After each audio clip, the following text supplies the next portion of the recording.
दोस्तों, एक व्यक्ति की शादी को हुए करीब 3 साल बीत चुके थे। 3 साल बाद वो व्यक्ति अपनी पत्नी के साथ पहली बार ससुराल जाता है। जब वो व्यक्ति अपनी पत्नी के साथ पहली बार ससुराल जाता है तो उसकी सास अपनी बेटी और दामाद को देखकर बहुत खुश हो जाती है और फिर वो अपनी बेटी और दामाद की खूब खातिरदारी करती है। दोस्तों, उसकी सास के पास घर के नाम पर एक कमरा और एक किचन होता है। इसके अलावा उसके पास कोई और व्यवस्था नहीं होती है। दोस्तों, रात के समय उसकी सास अपनी बेटी और दामाद के लिए अच्छे अच्छे पकवान बनाती है और फिर उन्हें जमकर खिलाती है और खुद भी जमकर खाती है।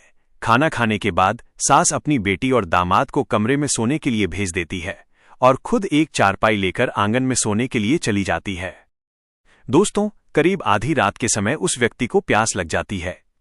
तब वो व्यक्ति अपनी पत्नी को जगाते हुए कहता है कि मुझे बहुत जोरों की प्यास लगी है, तुम मुझे एक गिलास पानी लाकर दे दो। दोस्तों, उसकी पत्नी अपने पति से कहती है कि मैं काफी थक चुकी हूं, इसलिए मेरा मन उठने का नहीं कर रहा है। आप खुद ही जाकर किचन से एक गिलास पानी लेकर पी लो। दोस्तों, उस व्यक्ति को बहुत जोरों की प्यास लगी होती है, इसलिए वो किचन में पानी लेने के लिए चला जाता है। जब वो व्यक्ति किचन में पहुंचता है तो वहां हल्की लाइट जल रही होती है। वह किचन का दरवाजा खोलता है और अंदर प्रवेश कर जाता है। एक गिलास पानी लेकर वो पी लेता है और फिर किचन से वापस बाहर आने लगता है। तभी उसकी नजर आंगन में पड़ती है, जहां उसकी सास एक चारपाई पर सो रही थी और वो कुछ अजीब सी हरकतें कर रही थी। दोस्तों, जब उस व्यक्ति ने अपनी सास को उस तरह की हरकत करते हुए देखा तो उसके पैरों तले से जमीन खिसक गई। वो व्यक्ति सोचने लगा कि आखिरकार मेरी सास की इतनी उम्र हो चुकी है, फिर भी ये इस तरह की हरकत क्यों कर रही है। यही सब सोचते हुए वो व्यक्ति अपनी सास के नजदीक जाने लगता है। अब उन दोनों सास और दामाद के बीच में पूरी रात जो कुछ भी होता है वो सब कुछ बताएंगे इसी कहानी में। बस आप हमारे साथ कहानी के अंत तक बने रहिए। दोस्तों, आज की कहानी बड़ी ही रोचक और ज्ञानवर्धक होने वाली है। इस कहानी को शुरू से अंत तक जरूर सुनिएगा, इससे आपको बहुत कुछ सीखने को मिलेगा। लेकिन उससे पहले वीडियो को एक लाइक कर दीजिए और चैनल को सब्सक्राइब करके बेल आइकन का घंटा जरूर दबा लीजिए, ताकि हमारी आने वाली अगली वीडियो का नोटिफिकेशन आपको सबसे पहले मिल सके। तो चलिए, बिना किसी देरी के कहानी में आगे बढ़ते हैं। दोस्तों, यह कहानी है उत्तर प्रदेश के एक छोटे से गांव की। उस गांव में सुनील नाम का एक व्यक्ति रहता था। सुनील के परिवार में उसकी पत्नी और उसकी एक इकलौती बेटी रहती थी। सुनील की पत्नी का नाम मालती था और उसकी बेटी का नाम पिंकी था। दोस्तों, सुनील ऑटो चलाने का काम करता था और उससे जो भी पैसे कमाता था उसी से उसके घर परिवार के खर्चे चलते थे। दोस्तों, एक दिन सुनील अपना ऑटो लेकर चलाने के लिए जाता है, तभी सड़क हादसे में सुनील की मौत हो जाती है। अब इस बात को हुए करीब 5 साल बीत जाते हैं। सुनील की मौत के बाद उसकी पत्नी मालती और बेटी पिंकी अपने घर में अकेली रह जाती हैं। मालती सुनील की मौत के बाद जैसे तैसे अपनी बेटी को पालने लगती है और अपने घर के खर्चे चलाने लगती है। दोस्तों, 5 साल बाद मालती की बेटी पिंकी शादी के लायक हो जाती है। तब मालती अपनी बेटी पिंकी की शादी एक लड़के से कर देती है। उस लड़के का नाम प्रवीण होता है, जो घर में रहकर खेतीबाड़ी का काम करता था। दोस्तों, शादी के बाद प्रवीण अपनी पत्नी पिंकी को लेकर अपने घर चला जाता है और वह अपने खेतीबाड़ी का काम संभालने लगता है। अब मालती का जब भी अपनी बेटी और दामाद को देखने का दिल करता था, तब वो अपने दामाद को फोन करती थी और कहती थी कि दामाद जी, आप मेरी बेटी को लेकर यहाँ आ जाइए, मेरा आप दोनों से मिलने का बहुत मन कर रहा है। लेकिन दोस्तों, प्रवीण अपनी सास से हमेशा यही कहता था कि ठीक है सासू जी, मैं आपकी बेटी को लेकर अगले हफ्ते आपके घर पर पहुंच जाऊंगा। लेकिन कामों में उलझे होने के कारण प्रवीण अपनी पत्नी को लेकर अपने ससुराल नहीं आ पाता था।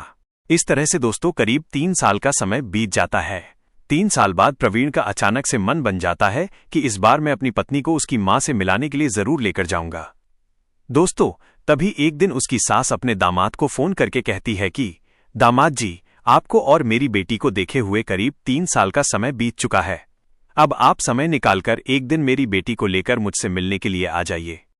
दोस्तों, तभी प्रवीण अपनी सास से कहता है कि ठीक है सासू मां, मैं कल ही आपकी बेटी को लेकर आपके यहां आ रहा हूं। अगले ही दिन प्रवीण अपनी पत्नी को लेकर अपने ससुराल पहुंच जाता है। जैसे ही उसकी सास अपनी बेटी और दामाद को देखती है तो वो बहुत खुश हो जाती है और उनकी खूब खातिरदारी करती है। उसकी सास के पास घर के नाम पर एक कमरा और एक किचन होता है। इसके अलावा उसके पास कोई और व्यवस्था नहीं होती है। दोस्तों, रात के समय उसकी सास मालती अपनी बेटी और दामाद के लिए अच्छे अच्छे पकवान बनाती है और जमकर अपनी बेटी और दामाद को खिलाती है और खुद भी खाती है। खाना खा लेने के बाद मालती अपनी बेटी और दामाद को कमरे में सोने के लिए दे देती है और खुद एक चारपाई लेकर आंगन में सोने के लिए चली जाती है। दोस्तों, करीब आधी रात के समय प्रवीण को जोरों की प्यास लगती है।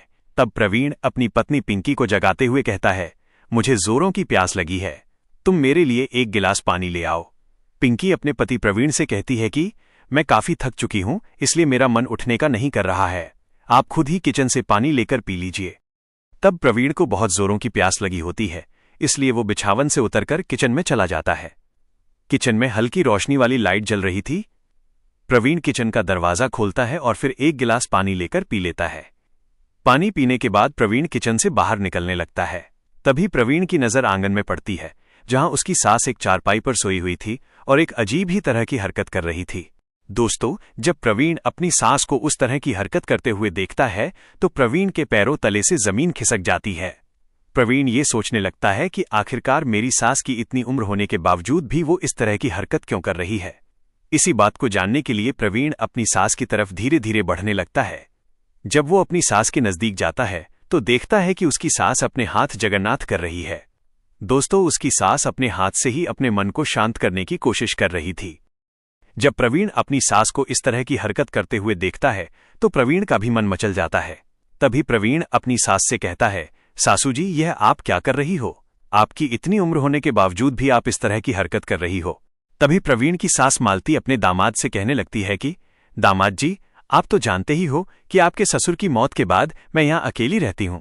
अब रात के समय में मेरा भी मन इस तरह का काम करने का करने लगता है, इसलिए मैं अपने हाथों से ही अपने मन को शांत करने लगती हूं। तभी प्रवीण अपनी सास मालती से कहता है कि सासू जी, आप अपने हाथों से क्यों करती हो? यहां गांव में भी तो इस तरह के बहुत से लोग होंगे, उनके साथ आप अपना समय क्यों नहीं बिता लेती हो? तभी मालती अपने दामाद से कहती है कि दामाद जी, अगर मैं इस तरह का काम अपने गांव के लोगों के साथ करने लगूंगी तो मेरी बहुत बदनामी होगी और आप लोगों की भी इज्जत खराब होगी। इसलिए मैं अपने ही हाथों से इस तरह का काम करके अपने मन को शांत कर लेती हूं। तभी प्रवीण की सास मालती अपने दामाद से कहती है कि दामाद जी, मैं आपसे एक बात कहूं, अगर आपको बुरा ना लगे तो? प्रवीण अपनी सास मालती से कहता है कि हाँ सासू जी, कहिए क्या बात है। तभी मालती अपने दामाद से कहती है कि दामाद जी, अब आप हमारे यहां आए हो और आपने मुझे इस तरह की हरकत करते हुए देख लिया है, तो क्यों ना आप मेरे साथ इस तरह का काम करके मेरे मन को शांत कर दो। तभी प्रवीण अपनी सास मालती से कहता है कि सासू जी, आप ये क्या कह रही हो? मेरा और आपका रिश्ता सास और दामाद का है, ये बहुत पवित्र रिश्ता है, इस रिश्ते को बदनाम मत कीजिए। दोस्तों, प्रवीण के इतना कहते कहते मालती प्रवीण के गले से लिपट जाती है। अब प्रवीण को अपनी सास की तरफ से हरी झंडी मिल चुकी थी, इसलिए प्रवीण भी अपने आप को रोक नहीं पाता है और फिर प्रवीण अपनी सास की सारी हसरतें पूरी कर देता है। दोस्तों, अब सुबह में जब मालती उठती है तो वो ठीक से चल नहीं पाती है, वो लंगड़ा कर चलती है। मालती की बेटी पिंकी जब अपनी मां को इस तरह से चलते हुए देखती है तो वो कुछ समझ नहीं पाती है, लेकिन पिंकी को अपनी मां और अपने पति पर शक होने लगता है। तब पिंकी इस बात की जानकारी करने के लिए अपनी मां और अपने पति की फिराक में रहने लगती है। दोस्तों, अगली रात को भी प्रवीण अपनी पत्नी को सोता हुआ छोड़ देता है और वो अपनी सास मालती के पास आ जाता है। फिर प्रवीण अपनी सास मालती की सारी हसरतें पूरी करने लगता है। तभी पिंकी अपनी मां और अपने पति प्रवीण को आंगन में एक ही चारपाई पर लेटे हुए देख लेती है।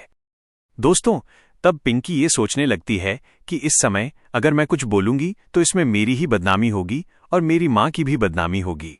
दोस्तों, सुबह होते ही पिंकी अपने पति प्रवीण से कहती है कि अब हमें अपनी मां के पास रहते हुए 3 दिन बीत चुके हैं, अब हमें अपने घर चलना चाहिए क्योंकि अपने घर में भी बहुत सा काम पड़ा है, अपने घर में खेती बाड़ी को देखने वाला कोई नहीं है। दोस्तों, प्रवीण भी अपनी पत्नी पिंकी की बातों को समझ जाता है। प्रवीण अपनी पत्नी पिंकी से कुछ नहीं कहता है, वो चुपचाप अपनी पत्नी पिंकी की बातों को मान लेता है और फिर प्रवीण 3 दिन बाद अपनी पत्नी पिंकी को लेकर अपने घर आ जाता है। उधर प्रवीण की सास मालती अपने घर में अकेली रहने लगती है। तो दोस्तों, ये थी आज की पूरी कहानी जो मैंने आपको सुना दी। इस कहानी से आपको क्या सीख मिली, अपनी अपनी राय कमेंट बॉक्स में जरूर दें। इस कहानी को सुनाने का मेरा मकसद किसी की भावना या किसी के दिल को आहत करना नहीं है, बल्कि आपका मनोरंजन करना है। चलिए मिलते हैं किसी और कहानी के साथ, तब तक आप अपना और अपने परिवार वालों का ख्याल रखें।